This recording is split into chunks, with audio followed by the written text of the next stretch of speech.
What's up, everyone? We're back. This is RPG the Kid. We're here to talk about more Indiana Fever basketball. So, last uh, video we did we looked a little bit at their offensive plays and their sets. Today we're going to look at some defense. These are the numbers going by uh, team defense in the league right now. Like I don't really watch women's basketball that much, but from what I've seen, some of these teams obviously are tops.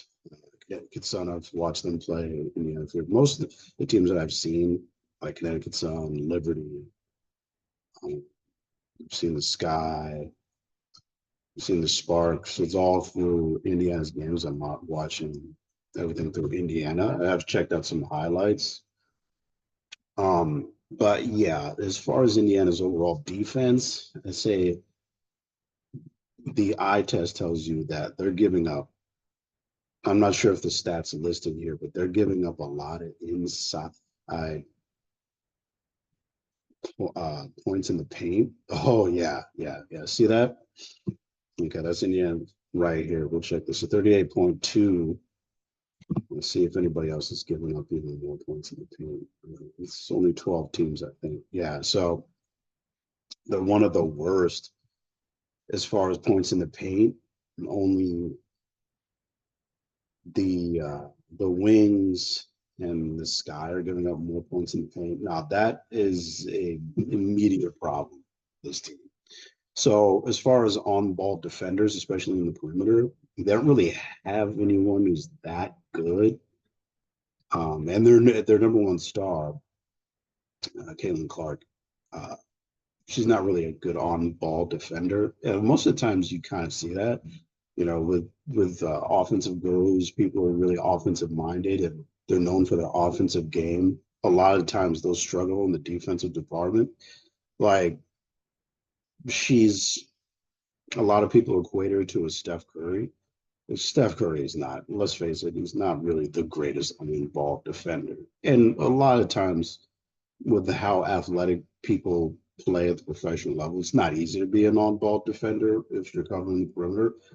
But then again, if you're giving up these many points in the paint, your backside help is not really that good either.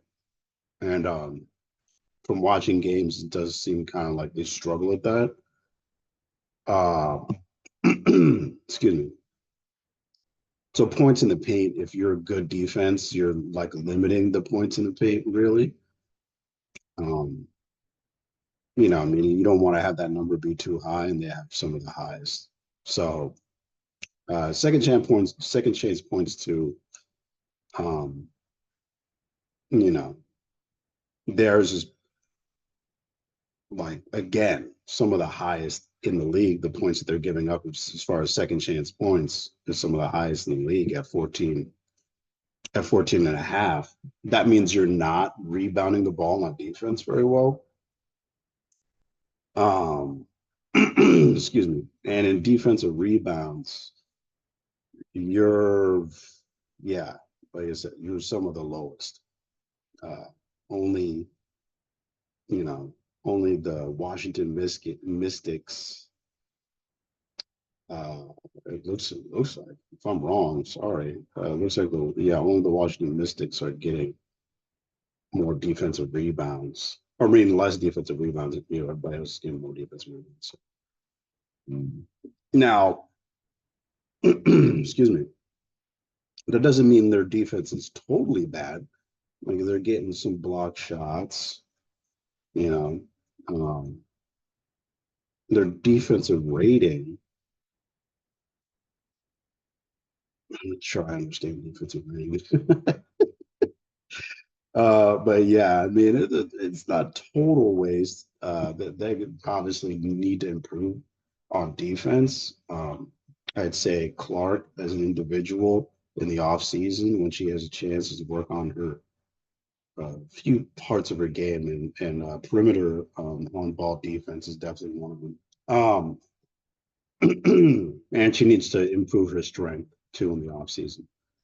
Uh, the number two, Aaliyah Boston, I mean, she'll get rebounds here or there. She's mostly, I'd say, probably I mean, I haven't really looked at her stats, but from the eye test, I mean, from watching the games, it kind of looks like she's better at offensive rebounds. The thing that Clark does have in her game is rebounds. She's a really good rebounder, especially at guard, a la Jason Kidd. Jason Kidd was a great rebounder at guard and a great assist man.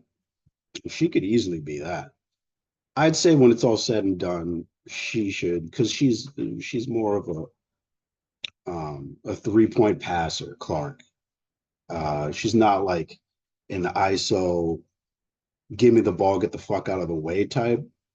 Um, I'd say as far as like the best player at that on their team is probably Kelsey Mitchell. She can create points for herself. Clark, not so much. Maybe at times, but she's not really, you know, as great as she is, there's a lot of, holes in her game. Uh, you know, but anyway, to stay on the defensive side, yeah, their individual and team defense, it's kind of lacking. Like if you want to be tops at anything, especially in not at anything, but if you want to be tops in the league, you have to have some type of defense. And if you're giving up a lot of second chance points and you're giving up points in the paint a lot, then you're probably not a good defense, and it's harder for you to win games. Uh, but also at the same time, they're also struggling on offense, which makes it really difficult to win games. So this team has a lot of things to improve upon. Um, but yeah, to go back on what I said in the previous video, I talked about being, damn near automatic from 0 to 14 to get back on offense again. Um, yeah, you should be. As a professional basketball player, I feel like you should be. Like if you're like a high school kid and you're decent at mid range, when you get to the professional level, you've had years and years of experience. You should have been practicing. That's the part of your game you should have been practicing. Now, I tried to make this mostly about defense, but I'm going back to offense. Clark's game, like I said, she's not really that athletic, and if you watch enough basketball, the ISO guys are normally pretty athletic, so they can create shots, easy shots for themselves um, in isolation. You have to have some type of athleticism, some type of quickness. She has some quickness off the ball, off the dribble. Like she can do a quick step and free herself sometimes from defense, but it's not really a consistent thing.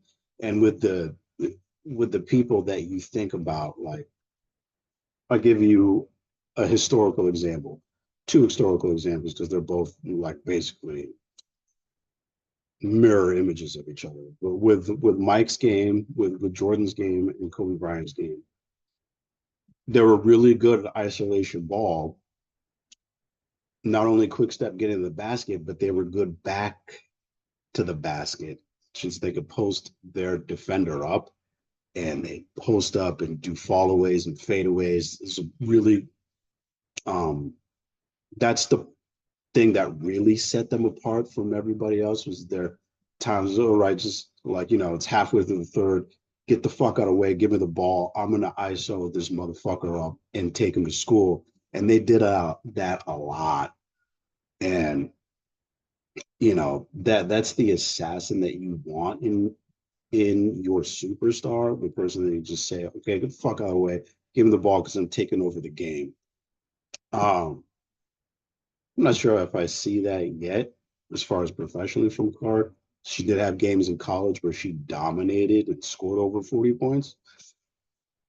But if she wants to do that at this level, then yeah. Um, I'd say offensively, the players that I've seen, because I'm sure there are other players that are better than them right now, as far as like, scoring and just say whatever. But yeah, Asia Wilson and Brianna Stewart are probably the best female players that I've seen uh, professionally as far as now. There were other players back, I mean, Taurasi still plays, but there were players that were dominating, I guess, in previous years, like Bird. Growing up, They talked about Lisa Leslie and Rebecca Lobo. And before my time growing up, you obviously had Cheryl Miller, who was like the greatest of all time. But if you look at it, it's mostly bigs on the women's side that were dominating. And yeah, bigs on the men's side too dominant. But then when you get that point forward, that small forward, I feel like they have been in the men's game, they have been the the goats as far as recent. Before Jordan, it was Kareem, and before Kareem, it was Will, and those are two big guys. So, but anyway, in order for Caitlin Clark to be GOAT professionally, I think she has to make it so that she's dynamic, assassin type offensive player, and we'll see if that happens. But again, to come back on their D really lacks, and they keep games close because they've lost games by like 30, over 30 multiple times this season. That's just not a good look. So you want to obviously get better on defense. Um, and they've shown some signs on offense, but their defense is seriously lacking. You give way too many easy points, way too many second chance points. You want to get those defensive rebounds, and you want to keep them out of the paint. Force them to force them to shoot outside shots. And you'll probably have an easier time. But yeah, that's my take for right now. We'll probably come back to more Indiana basketball. So like and subscribe, and I'll check you later. Peace.